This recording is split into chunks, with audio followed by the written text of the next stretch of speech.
Hôte, avez-vous déjà ressenti, au milieu d'une dispute ou face à un échec, une vague d'émotions si intense qu'elle vous a semblé disproportionnée?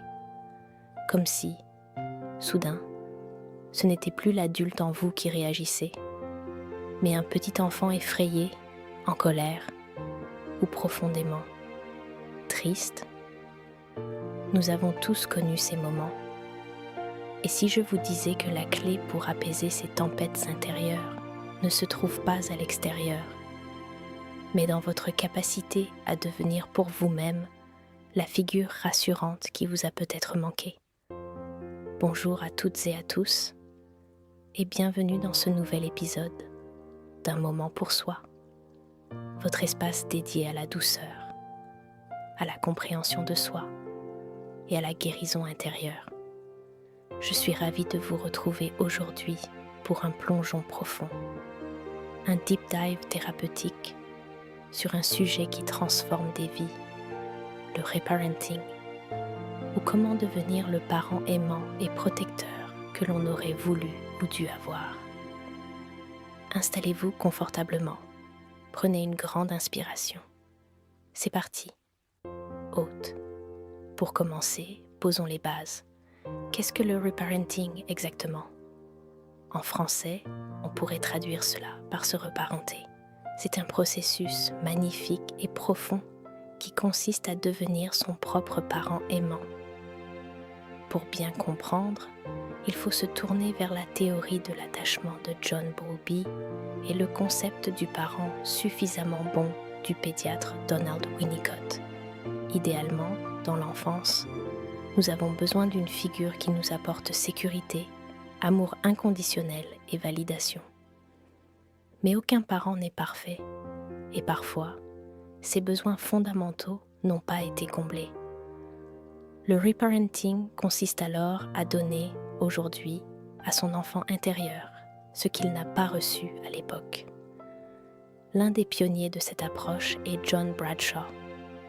Dans son livre de 1988, Healing the Shame That Binds You, Bradshaw nous explique que notre enfant intérieur est véritablement le siège de nos émotions, de notre créativité et de notre capacité à ressentir de la joie.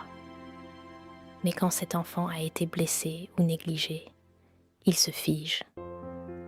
Bradshaw affirme que cet enfant a fondamentalement besoin d'un processus de reparenting pour guérir et retrouver sa vitalité. Cette idée rejoint merveilleusement les travaux de Richard Schwartz, le créateur de l'approche thérapeutique IFS, ou Internal Family Systems. Schwartz explique que nous sommes composés de plusieurs parties, dont certaines portent nos blessures d'enfance. L'IFS nous invite à utiliser notre self, notre moi profond, calme et compatissant, pour guider et rassurer ces parties blessées. Se reparenter, c'est exactement cela. Le self entre en contact avec la partie enfant, avec douceur, et lui offre ce dont elle a cruellement besoin. Hôte. Mais comment savoir si notre enfant intérieur a besoin d'être reparenté? Souvent, cela se manifeste dans nos schémas répétitifs et nos relations.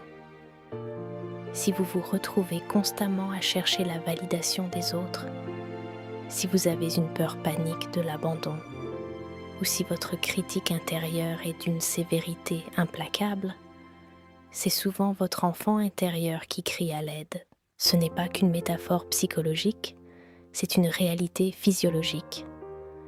J'aimerais vous parler d'une étude scientifique fondatrice, l'étude ACE, menée par Felitti et Anda en 1998, en collaboration avec Kaiser Permanente et le CDC. Cette étude a prouvé de manière frappante que les expériences adverses vécues dans l'enfance sont directement corrélées à des problèmes de santé physique et mentale à l'âge adulte. Les traumatismes laissent une empreinte. Mais la bonne nouvelle, c'est que le reparenting permet de réduire considérablement l'impact de ces ACE sur notre vie d'adulte. Grâce à la neuroplasticité, Nous savons aujourd'hui que notre cerveau a l'incroyable capacité de se recabler, de créer de nouvelles connexions neuronales tout au long de notre vie. Il est aussi important de noter, comme l'aborde Laurence Lusada, une grande figure du travail sur l'enfant intérieur dans la tradition francophone, qu'identifier ses blessures demande du courage. Il ne s'agit pas seulement de consoler cet enfant. Il y a une vraie différence entre consoler et guider. Un bon parent réconforte quand l'enfant a peur, mais il pose aussi un cadre, des limites saines pour le protéger. Le reparenting, c'est cet équilibre. Beaucoup d'amour et une structure sécurisante, haute. Alors comment fait-on concrètement ? Comment passe-t-on de la théorie à la pratique dans notre quotidien ? Je vais vous proposer 2 exercices pratiques, puissants et accessibles, que vous pouvez commencer à utiliser dès aujourd'hui. Exercice 1. Le dialogue avec l'enfant intérieur.